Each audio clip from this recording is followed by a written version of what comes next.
amigos de María Visión, mi nombre es Manuel Ocampo Ponce y como siempre encantado de que nos permita entrar en sus hogares desde esta bendita señal de María Visión, Luz Católica. Estamos en su programa Concilios y el día de hoy vamos a ver un tema sobre un decreto del Concilio Vaticano II. Se trata del decreto Ad Gentes sobre la actividad misionera de la Iglesia. Un saludo muy afectuoso a nuestros amigos de Norte, Centro, Sudamérica, también a nuestros amigos de España y de todas aquellas partes del mundo donde llega esta bendita señal de María Visión. Iniciamos, bienvenidos.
Estamos aquí en su programa Concilios. Quiero recordarles, como siempre, nuestras vías de comunicación, que son el correo concilios@mariavision.com. Este es el correo del programa Concilios, donde puedo yo contestar sus preguntas durante la semana. Pero si usted se quiere comunicar inmediatamente con nosotros, tengo la cuenta de Twitter, @PH y latina y normal, PHIL de Lalo OS, Filos 1403. Ahí nos podemos comunicar rápidamente durante el programa a través del celular y si no, también en la cuenta de Facebook, manuel.ocampo.ponce, podemos comunicarnos durante el programa. De hecho, yo ya estoy recibiendo algunos saludos aquí. Un saludo muy afectuoso a María Galindo, a Elizabeth de Jesús, a Higuera Ría, a Marcelina Castro Aguilar, a Martínez Martínez, a Carlos Anguiano Cuevas, también a nuestro amigo Gerardo González, también a nuestra amiga Patricia Ávila. Bueno, un saludo muy afectuoso a todos ustedes que nos están viendo y el día de hoy vamos a entrar a profundizar ya en este documento que es un decreto del Concilio Vaticano II. Para los que acaban de sintonizar por primera vez este programa, trata de los concilios, que son grandes asambleas de la Iglesia Católica en donde se reúne toda la Iglesia cuando son concilios ecuménicos para tratar asuntos de fe y de moral o de costumbres. El último concilio ecuménico fue el Concilio Vaticano II, que se celebró hace 50 años, en los años 60 del siglo pasado, en 1959 empezaron los preparativos hasta el 1965 aproximadamente, en que se concluyeron los trabajos del concilio y se publicaron los documentos.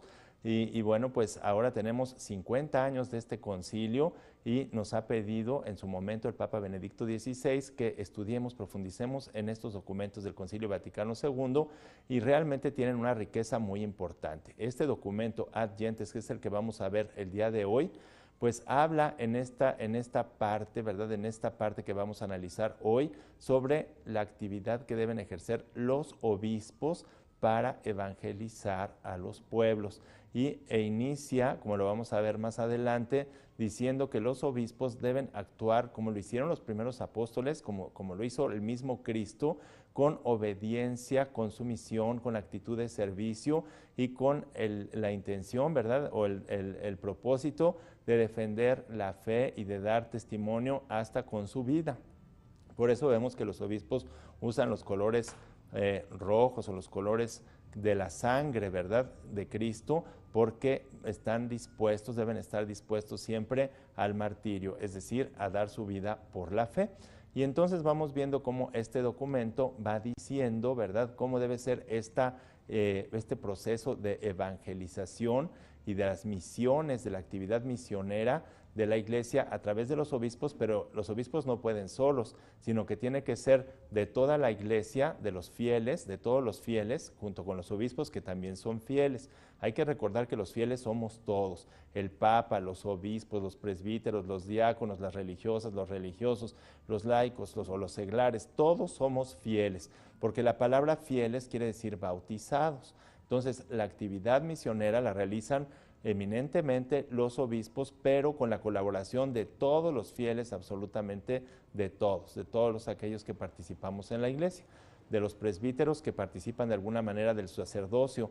El sacerdocio pleno solamente lo tienen los obispos, los presbíteros o los sacerdotes solo participan o únicamente participan parcialmente de este sacerdocio pleno del obispo. Pero bueno, luego el reto de la evangelización pues se va llevando como un proceso, va llegando a diferentes pueblos. A veces varía de un pueblo a otro, puede ser por la situación de la iglesia, como se encuentra la iglesia en ese lugar, que no siempre lleva todos los medios que tiene, porque la iglesia tiene todos los medios o cuenta con todos los medios absolutamente para la salvación, pero no puede aplicarlos en un mismo tiempo y en un mismo lugar, por diferentes circunstancias. Una puede ser, como les decía, porque no se encuentran con esos recursos en un contexto o en un lugar determinado. Otra por la naturaleza de los pueblos, que a lo mejor no lo permiten por sus constituciones, por su cuestión política, su organización administrativa. Pero aún así la Iglesia va actuando porque tiene el derecho y el deber de evangelizar a todos aquellos que no ha llegado el mensaje de Cristo, o a aquellos que ya les llegó, pero tienen que profundizar y conocer mejor su fe. De modo que hay tres aspectos diferentes de la misión, de la evangelización, a los pobres, principalmente a los pobres. ¿Por qué? ¿Quiénes son los pobres? Bueno, pues los pobres no hay que reducir los pobres a los pobres económicamente, a los que no tienen dinero, sino pobres son todas las personas que no han recibido o que no pueden vivir la vida en Cristo, es decir, que no conocen a Cristo, que no conocen la Iglesia, o que conociéndola viven pobremente, porque como es un proceso, no vamos a veces en función de los intereses de Dios, sino más bien de los intereses del mundo, y un mundo que nos va alejando cada vez más y más de Dios y nos va cegando. Es muy triste que ahora, después de varias décadas, hicieron una investigación muy fuerte sobre cómo está la cuestión de la evangelización y de la religiosidad en los jóvenes adolescentes y adultos jóvenes muy jóvenes, y por primera vez en la historia alcanzamos un punto muy profundo, es decir, muy bajo en lo que es la religiosidad.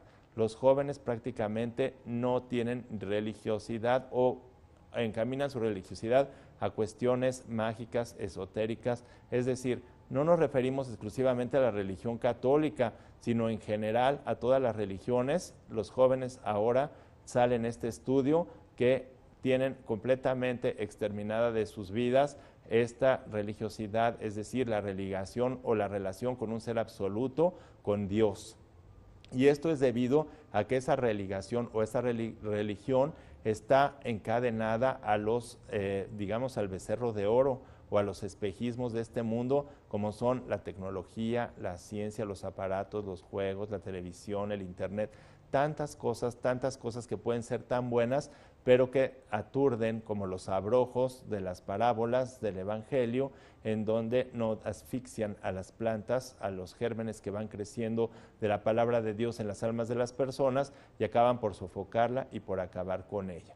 Es por eso después que los jóvenes y también cuando llegan a ser adultos, pues encuentran grandes vacíos en su alma, grandes interrogantes que no pueden ser resueltas, y entonces acuden a medios esotéricos, a medios ocultos, a medios que no son los medios que Dios quiere para alcanzar, porque además el único que cumple todas las expectativas del ser humano es Cristo. Las expectativas más profundas solamente Cristo las puede llenar, y los hombres por nosotros mismos no podemos llenar esas expectativas. Pero vamos a profundizar un poquito en este documento para que ustedes vayan escuchando, como siempre, las palabras textuales y las vayamos comentando aquí, saboreando. Hemos preparado un material, el material del concilio, es decir, el documento, las palabras textuales del concilio, para que ustedes lo puedan saborear. Vamos a disfrutar este material.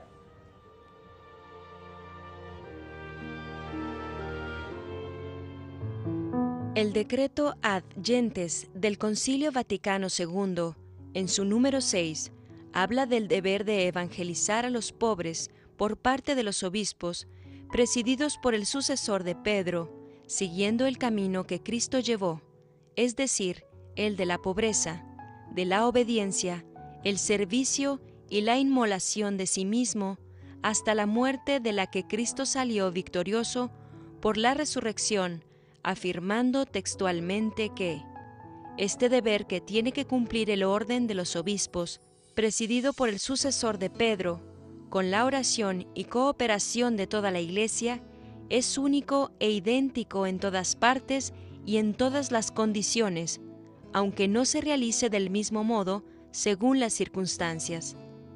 Por consiguiente, las diferencias que hay que reconocer en esta actividad de la Iglesia no proceden de la naturaleza de la misión, sino de las circunstancias en que esta misión se desarrolla.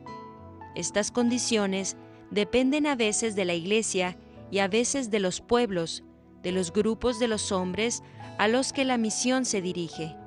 Pues aunque la Iglesia contenga en sí la totalidad o la plenitud de los medios de salvación, ni siempre, ni en un momento, obra ni puede obrar con todos los recursos, sino que partiendo de modestos comienzos, avanza gradualmente en su esforzada actividad por realizar el designio de Dios.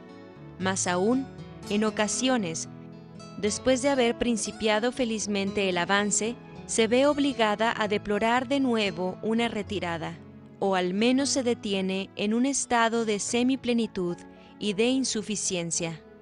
En cuanto se refiere a los hombres, a los grupos y a los pueblos, tan solo gradualmente establece contacto y se adentra en ellos y los trae a la plenitud católica. A cualquier condición o situación deben corresponder acciones propias y recursos adecuados. Las empresas peculiares con que los heraldos del Evangelio, enviados por la Iglesia, yendo a todo el mundo, realizando el encargo de predicar el Evangelio y de implantar la Iglesia entre los pueblos o grupos que todavía no creen en Cristo, comúnmente se llaman misiones, que se llevan a cabo por la actividad misionera y se desarrollan de ordinario en ciertos territorios reconocidos por la Santa Sede. El fin propio de esta actividad misionera es la evangelización e implantación de la Iglesia en los pueblos o grupos en que todavía no está enraizada, de suerte que de la semilla de la palabra de Dios crezcan las iglesias autóctonas particulares en todo el mundo, suficientemente organizadas y dotadas de energías propias y madurez, para que, provistas convenientemente de su propia jerarquía unida al pueblo fiel y de medios connaturales al pleno desarrollo de la vida cristiana, aporten su cooperación al bien de toda la Iglesia. El medio principal de esta implantación es la predicación del Evangelio de Jesucristo, para cuyo anuncio envió el Señor a sus discípulos a todo el mundo, para que los hombres regenerados se agreguen por el bautismo a la Iglesia, que como cuerpo del Verbo encarnado se nutre y vive de la palabra de Dios y del plan eucarístico. En esta actividad misionera de la Iglesia se entrecruzan a veces diversas condiciones. en primer lugar de comienzo y de plantación, y luego de novedad o de juventud. La acción misionera de la Iglesia no cesa después de llenar esos periodos, sino que constituidas ya las iglesias particulares, pesa sobre ella el deber de continuar y de predicar el Evangelio a cuantos permanecen fuera. A veces los grupos en que vive la Iglesia se cambian completamente por varias causas y con ello pueden organizarse condiciones enteramente nuevas. Entonces la Iglesia tiene que pensar detenidamente si estas condiciones exigen de nuevo su actividad misionera. Además, en ocasiones se dan circunstancias que no permiten por algún tiempo proponer directa e inmediatamente la exposición del Evangelio. Entonces las misiones pueden y deben dar testimonio con paciencia, prudencia y mucha confianza, al menos de la caridad y de la liberalidad de Cristo, y preparar los caminos del Señor y hacerlo presente de algún modo. Así es manifiesto que la actividad misionera fluye íntimamente de la naturaleza misma de la Iglesia, cuya fe salvífica propaga, cuya unidad católica realiza dilatándola, sobre cuya apostolicidad se sostiene, cuyo afecto colegial y jerárquico ejercita, cuya santidad testifica, difunde y promueve. Por eso la actividad misionera entre las gentes se diferencia tanto de la actividad pastoral que hay que desarrollar con los fieles, cuanto de los medios que hay que usar para conseguir la unidad de los cristianos. Ambas actividades, sin embargo, están muy estrechamente relacionadas con la diligencia misionera de la Iglesia. Pero la división de los cristianos perjudica a la causa santísima de la predicación del Evangelio a toda criatura y cierra a muchos la puerta de la fe, por lo cual la causa de la actividad misionera y la de restablecimiento de la unidad de los cristianos están estrechamente unidas. La necesidad de la misión exige a todos los bautizados reunirse en una sola grey para poder dar testimonio unánime de Cristo, su Señor, delante de todas las gentes. Pero si todavía no pudieren dar plenamente testimonio de una sola fe, es necesario, por lo menos, que vean animados de mutuo aprecio y caridad.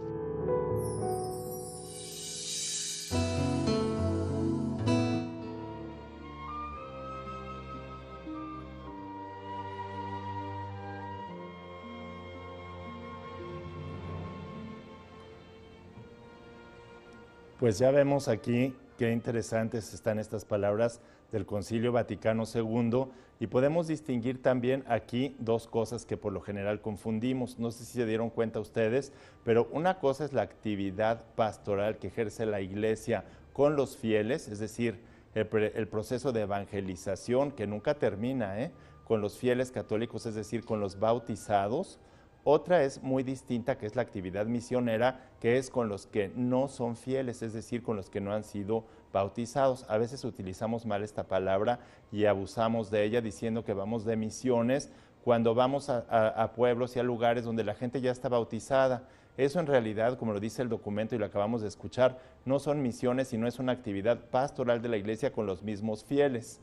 Pero otra es también la actividad que realiza la Iglesia para atraer a los cristianos separados, es decir, la labor de unidad o de ecumenismo que debe traer la Iglesia, con la que atrae la Iglesia a la unidad a todas las iglesias, pero sobre todo a las que están separadas, porque ya también vemos aquí que esta separación, esta división de la Iglesia ha sido muy lamentable y es realmente lo que va impidiendo, uno de los factores más importantes que van impidiendo el proceso de las misiones y de la evangelización de los pueblos. Mientras estén divididos los cristianos, se pierde unidad, se pierde fuerza y no llega bien el mensaje católico hacia donde debe llegar.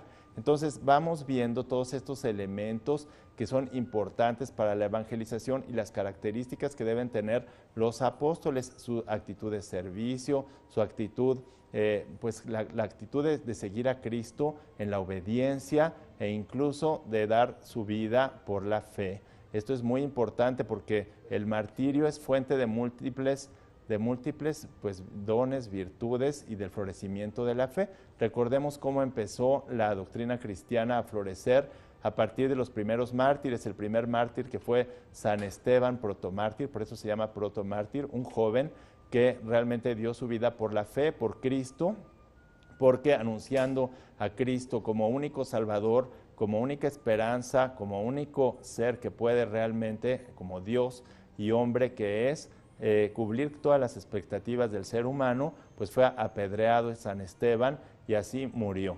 Y después seguimos con incontables mártires de la Iglesia Católica, porque hubo una persecución desde los primeros siglos muy grande de católicos, y luego pues desembocó principalmente en la muerte de San Pablo y de San Pedro. San Pablo decapitado y San Pedro crucificado de cabeza fueron los mártires. Ellos fueron los apóstoles, los primeros apóstoles. San Pedro, que es sus sucesores, siempre el Papa, el sucesor de Pedro, y después los demás apóstoles que son sucedidos por los obispos, los que continúan la acción de los apóstoles sin que sea un apóstol el que sucede un obispo, sino que todos en general son los sucesores de todos los apóstoles. Y es así como se va llevando desde el principio este proceso de evangelización, pero ya dice el documento también que varía dependiendo de los contextos históricos, de los elementos, y debe ir ajustándose también el mensaje a los pueblos, a las circunstancias, tomando todo lo bueno que hay de estos pueblos y desechando lo malo. Es decir, que el proceso de inculturación, es decir, de que el Evangelio dialoga con la cultura, con las civilizaciones a las que va llegando, va facilitando o va dificultando el proceso de evangelización, porque incluso no sé si se dieron cuenta ustedes en el documento cómo viene que a veces felizmente llega y se anuncia el Evangelio, pero otras veces lo que sucede es que se tiene que retirar el proceso de evangelización.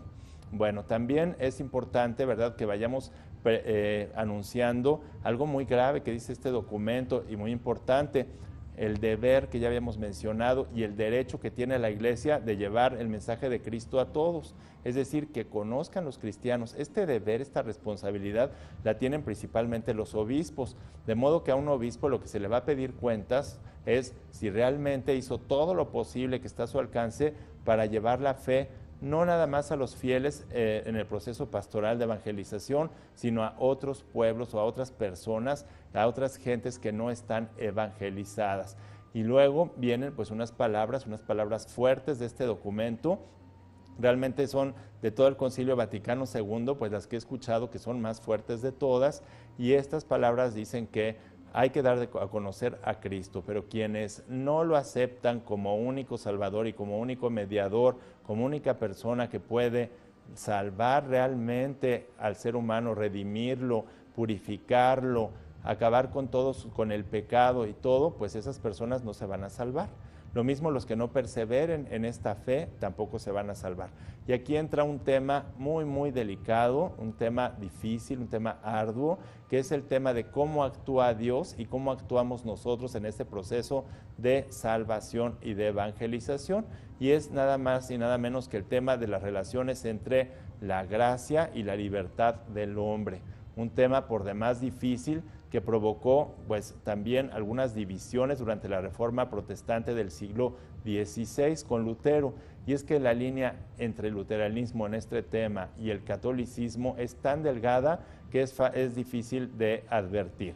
Y aquí esto es importante porque cuando dice el Concilio Vaticano II que esto puede traer una condenación de la persona cuando no acepta a Cristo como Salvador o como cuando no persevera en Él, entonces tenemos que entender muy bien hasta dónde están las fuerzas del hombre y hasta dónde están las de Dios para poder aceptar esta salvación y para poder perseverar en ella. Pero vamos a un corte y regresamos, no se vaya.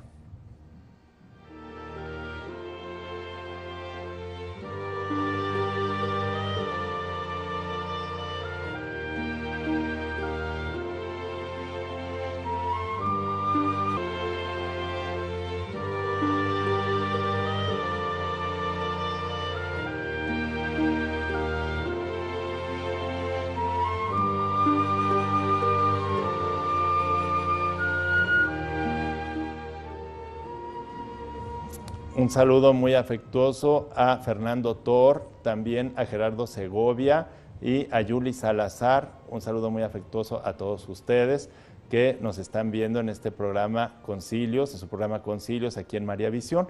Pues vamos a continuar con este documento del Concilio Vaticano II, con el decreto Ad Gentes sobre la actividad misionera de la Iglesia y en específico sobre el papel de los obispos en esta evangelización de los pobres, de todos aquellos que no solamente es pobreza económica, sino que no han recibido la pobreza de la verdad. Esa es la pobreza más fuerte, la pobreza de la ignorancia y del error es la más fuerte de todas. Y por eso este documento habla, ¿verdad? Y habla muy fuerte en este siguiente bloque de las personas que, conociendo a Cristo, lo rechazan. Hay dos tipos de personas, las que no conocen a Cristo inculpablemente, y cuando no se conoce a Cristo inculpablemente, pues la persona no es responsable de que no le haya llegado el mensaje de Cristo. Más bien los responsables somos los que tenemos el mensaje cristiano y no lo llevamos. Y entonces en este caso, ¿qué hace Cristo? Pues incorporar a la iglesia a estas personas por medios extraordinarios. Fuera de la iglesia no hay salvación, pero ¿qué esto quiere decir? Que cuando las personas inculpablemente, es decir, con una ignorancia invencible, no han llegado al conocimiento de Cristo y de la verdad, son incorporadas por Cristo siempre y cuando obren conforme a la rectitud de su conciencia a la Iglesia Católica para ser salvadas. Pero eso no quita la responsabilidad y el deber de los obispos principalmente y de todos los bautizados, es decir, de los fieles católicos, de llevar el mensaje a todas partes, hasta todos los rincones de la tierra, hasta para que llegue a todos este mensaje. Pero luego tenemos las personas que ya lo recibieron y que no perseveran o que no aceptan. Primero tenemos a las que no aceptan el Evangelio, es decir, a Cristo como Salvador. Y luego tenemos las que no perseveran, la persona que no persevera en la fe y se cambia de religión, se va, por su ignorancia, por su negligencia, por no buscar formarse bien en los lugares adecuados. Por eso dice un dicho ahí muy popular: católico ignorante, seguro protestante. No sé si lo han oído ustedes, si lo han escuchado. Pues sí, porque la ignorancia nos lleva al desconocimiento y luego a la falta de unidad, a perder la fe, a no estar integrados y sin embargo, si vemos este documento, habla de que aunque no estemos integrados todos los cristianos, porque hay protestantes, ahí están los luteranos, los anglicanos y todas las denominaciones de las sectas cristianas, se llaman sectas porque son divisiones, secciones, que unos creen una parte y otros creen otras. Debemos por lo menos vivir en la caridad de la unidad, es decir, tener unidad en el amor, aunque no lo podamos tener doctrinalmente, por lo menos tratarnos con respeto y con cariño para poder dar, para que el mensaje de Cristo pueda llegar a otros fieles, porque una iglesia totalmente dividida pues no puede evangelizar. Y es por esto que a veces nos preguntamos que por qué no ha llegado la iglesia hasta donde debería de llegar a 2000 años del cristianismo. Pues es por nuestras divisiones, por nuestra negligencia, porque estamos siempre pues tentados, ¿verdad?, en la tentación de adorar becerros de oro, que son el dinero, el poder, ahora todas las distracciones que hay, que les decía, que han llevado a los jóvenes a estar en uno de los niveles más bajos de religiosidad pues que ha tenido la historia de la humanidad, lo cual es muy triste porque estos jóvenes pronto no van a encontrar que estas cosas del mundo llenen sus expectativas, y me pregunto qué van a hacer si no tienen dónde asirse, si no tienen una base sólida, pues dónde estructurarse, porque además la práctica, la actividad, si no se funda en un sistema de creencias, en una base sólida teórica, pues se la lleva el viento. Es como la veleta que se la lleva de un lado para otro, y ya viene este proceso que hemos denominado posmoderno, pues creciendo desde muchas décadas antes de lo que estamos ahorita, y está cobrando sus peores consecuencias. Pero vamos a avanzar un poquito más en este documento con otro material que tiene las palabras textuales del concilio, y pongan mucha atención porque vienen estas palabras tan fuertes de aquellos que no perseveran, y que vamos después a profundizar un poco más en lo que es la relación entre la gracia y la libertad. Vamos al material.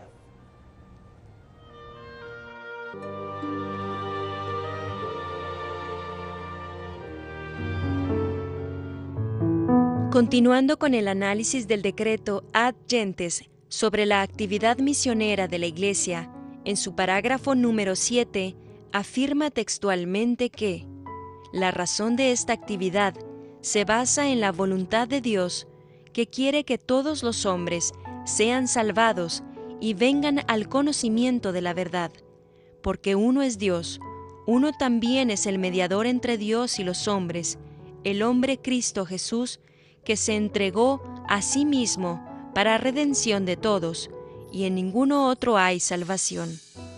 Es pues necesario que todos se conviertan a Él, una vez que sea conocido por la predicación del Evangelio, y a Él y a la Iglesia, que es su cuerpo, se incorporen por el bautismo, porque Cristo mismo, inculcando la necesidad de la fe y del bautismo, con palabras expresas, confirmó al mismo tiempo la necesidad de la Iglesia, en la que entran los hombres por la puerta del bautismo, por lo cual no podrían salvarse aquellos que, no ignorando que Dios fundó, por medio de Jesucristo, la Iglesia católica como necesaria, con todo no hayan querido entrar o perseverar en ella.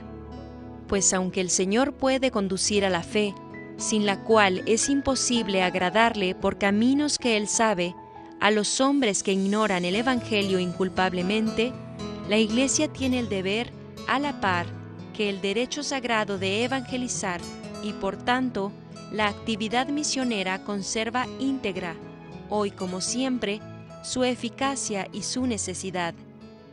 Por ella el cuerpo místico de Cristo reúne y ordena indefectiblemente sus energías para su propio crecimiento.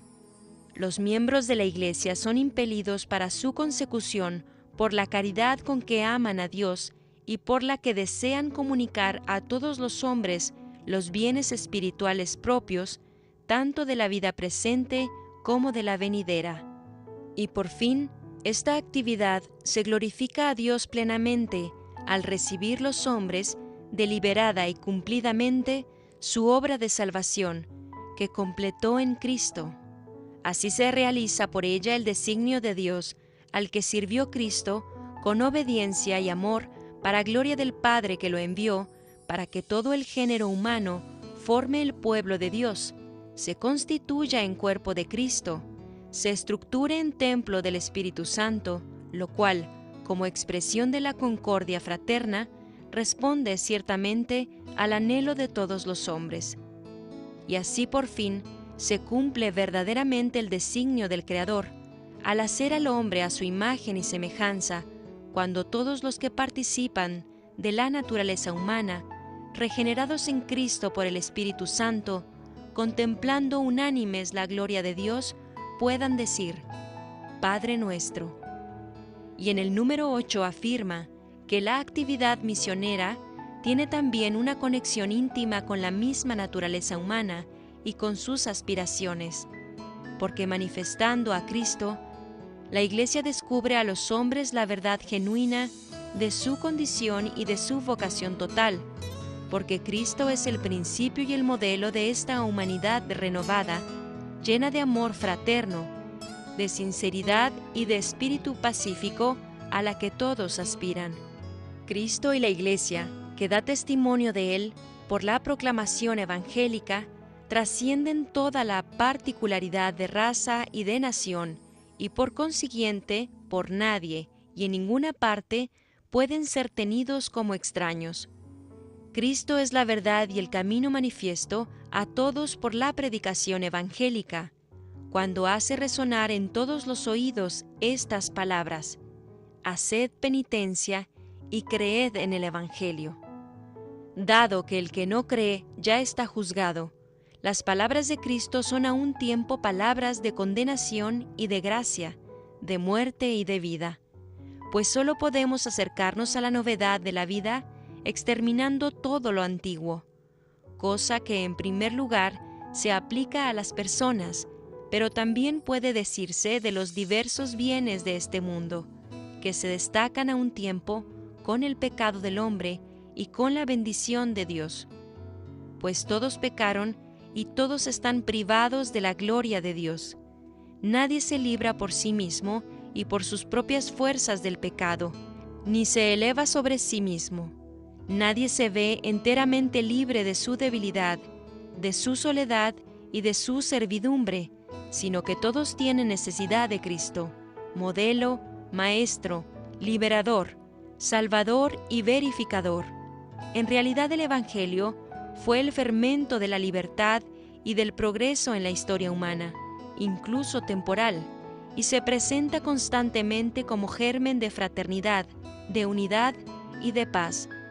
No carece, pues, de motivo el que los fieles celebren a Cristo como esperanza de las gentes y salvador de ellas. El tiempo de la actividad misionera discurre entre la primera y la segunda venida del Señor, en que la Iglesia, como la mies, será recogida de los cuatro vientos en el reino de Dios. Es pues necesario predicar el Evangelio a todas las gentes antes de que venga el Señor. La actividad misionera es nada más y nada menos que la manifestación o epifanía del designio de Dios y su cumplimiento en el mundo y en su historia, en la que Dios realiza abiertamente por la misión la historia de la salvación. Por las palabras de la predicación y por la celebración de los sacramentos, cuyo centro y cumbre es la Sagrada Eucaristía, hace presente a Cristo, autor de la salvación.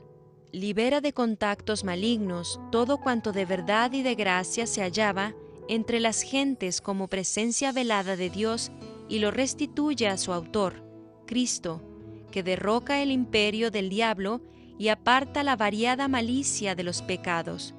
Así pues, todo lo bueno que se haya sembrado en el corazón y en la mente de los hombres, en los propios ritos y en las culturas de los pueblos, no solamente no perece, sino que se sana, se eleva y se completa para gloria de Dios, confusión del demonio y felicidad del hombre. Así la actividad misionera tiende a la plenitud escatológica, pues por ella se dilata el pueblo de Dios hasta la medida y el tiempo que el Padre ha fijado en virtud de su poder, pueblo al que se ha dicho proféticamente: amplía el lugar de tu tienda y extiende las pieles que te cubren.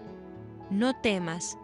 Se aumenta el cuerpo místico hasta la medida de la plenitud de Cristo y el templo espiritual, en que se adora a Dios en espíritu y en verdad, se amplía y se edifica sobre el fundamento de los apóstoles y de los profetas, siendo piedra angular el mismo Cristo Jesús.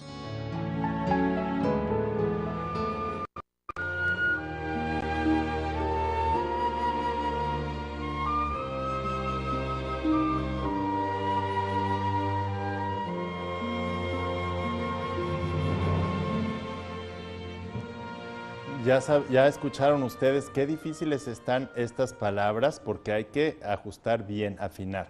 Primero viene que ya han sido juzgados aquellos que no han aceptado el mensaje de Cristo o a Cristo o la fe, pero después, un poquito más adelante, dice que nadie puede salvarse ni salir del pecado sin Cristo. A veces pensamos que nosotros vamos a salvarnos con nuestros esfuerzos, con nuestros intentos de salvarnos, y eso no es así.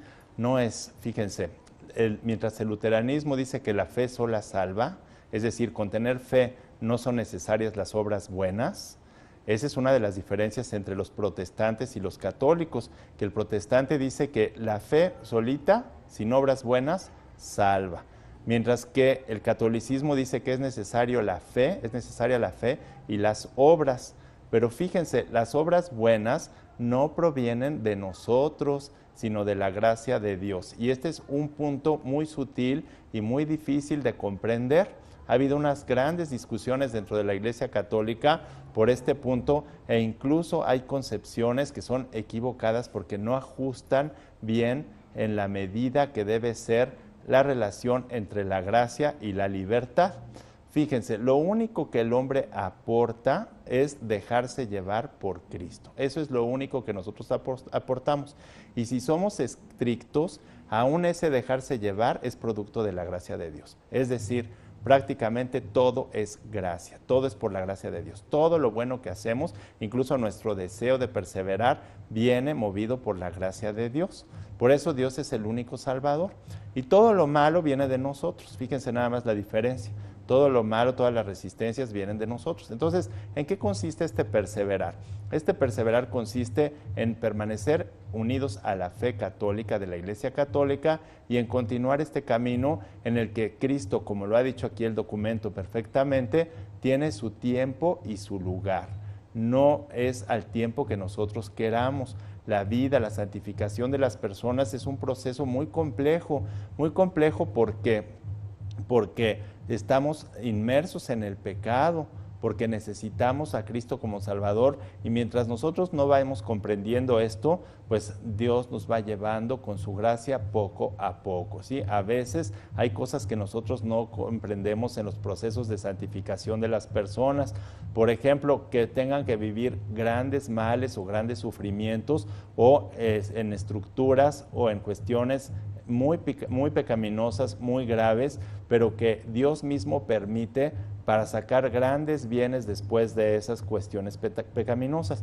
Por eso nosotros no debemos juzgar a las personas, nunca debemos juzgar a las personas. Nosotros podemos juzgar los actos de las personas objetivamente, ¿sí? A través de una ciencia que es la ética o la filosofía moral y de la teología moral. Nosotros podemos juzgar el acto y decir, por ejemplo, un homicidio, es decir, matar a un inocente, es un acto malo, objetivamente malo, ¿sí? O decir, apoderarse de lo ajeno contra la legítima voluntad de su dueño, es decir, el robo, es también un acto malo.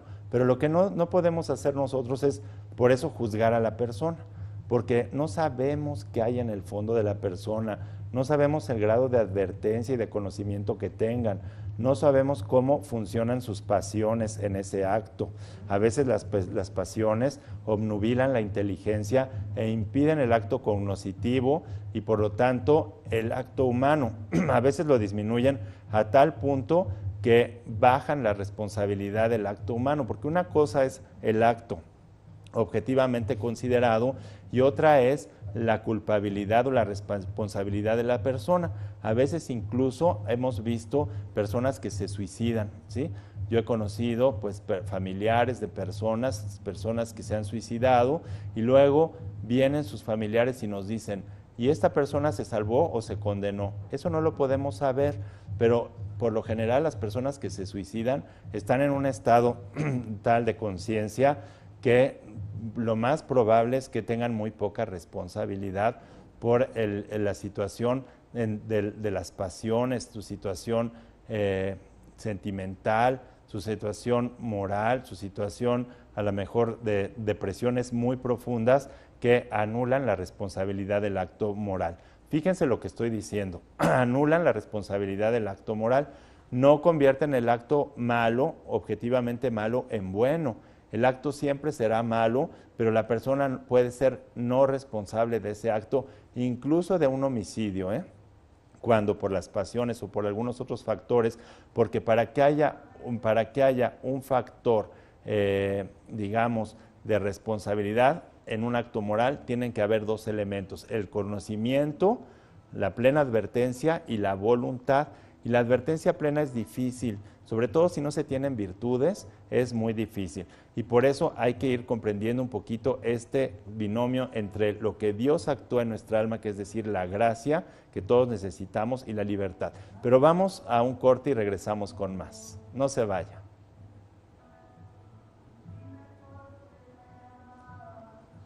A ver, me están informando aquí que ya no tenemos más tiempo y que hemos terminado el programa. Bueno, pues es así como hemos llegado al final del programa.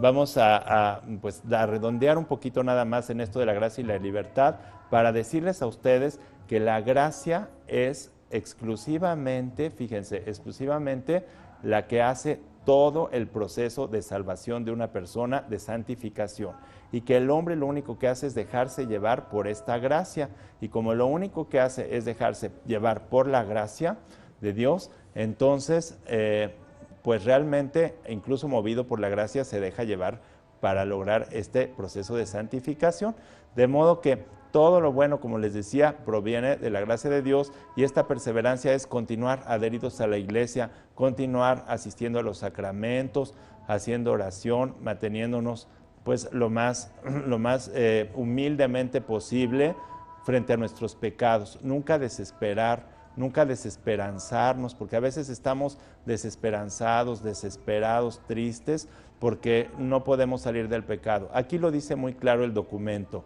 Nadie, absolutamente no hay nadie que no haya pecado, no hay ninguno que no sea pecador y no hay ninguno que pueda salvarse por sí mismo. Hay algunas desviaciones de la religión en donde se somete a la gente a grandes esfuerzos, digamos, externos, para lograr una vida ascética o para lograr obras de piedad muy forzadas, y esto va contra la doctrina católica auténtica, porque no se trata de salvarnos con nuestros esfuerzos, no es eso. El hombre con sus propios esfuerzos y con sus propias fuerzas no se salva, sino que es Dios por medio de la gracia el que lo salva, y como les he dicho y repetido varias veces ahorita, es solo dejarse llevar por Dios, por el Espíritu Santo, para que Cristo sea el único que logra en nosotros esta salvación. Pensemos en todo el proceso de evangelización que ha tenido la Iglesia Católica en los últimos 2000 años, un proceso muy difícil, un proceso de inculturación del Evangelio, de diálogo con las diferentes civilizaciones, en donde siempre ha tomado lo bueno de las civilizaciones y ha desechado lo malo de las civilizaciones. Es decir, lo bueno, como dice el documento, no solamente es integrado al mensaje del Evangelio, porque todo lo bueno y lo verdadero forma parte de la única verdad que es Cristo, sino que además es redimido, es purificado, es elevado. Todo lo que es natural, la gracia no anula la naturaleza, sino que la perfecciona, la lleva a su plenitud, y entonces va encontrando elementos humanos que son buenos, que son verdaderos y que coinciden con el mensaje de Jesucristo y con su única verdad salvadora. Pues es a los obispos, como hemos visto en este documento, a quienes compete principalmente este proceso de evangelización, ayudados por todos nosotros, por todos los demás fieles, para poder lograr esta evangelización, principalmente a los pobres. ¿Con qué? Con la actitud de servicio. Un obispo siempre debe tener una actitud de humildad, una actitud de obediencia, de servicio, no de prepotencia. Desde luego que eso no es lo que debe ser, porque el obispo viene a servir a los demás, a facilitar, a favorecer, llevar el Evangelio como lo fueron los primeros apóstoles, humildes, obedientes, dispuestos a dar su vida por las ovejas. Esas son las características de un obispo. Pero ahora sí, pues hemos llegado al final de este programa. Yo les doy muchísimas gracias por su atención, y bueno, pues les pido que continúen en este canal de María Visión, que siempre tiene cosas muy interesantes para todos ustedes. Muchas gracias por su atención.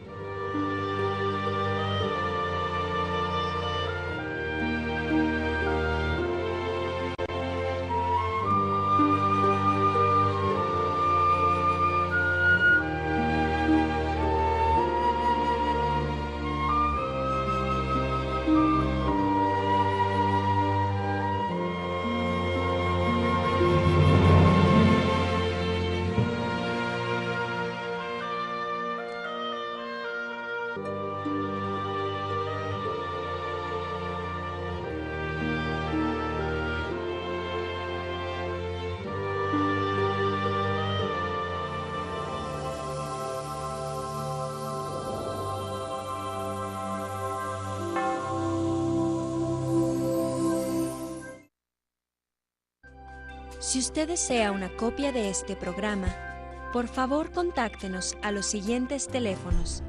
Desde el extranjero, marque 0052 33 3770 1814 y del interior de la República Mexicana al 01900 849 3507 o escríbenos a nuestro correo electrónico tiendavirtual@mariavision.com y visita nuestra página web www.mariavision.com.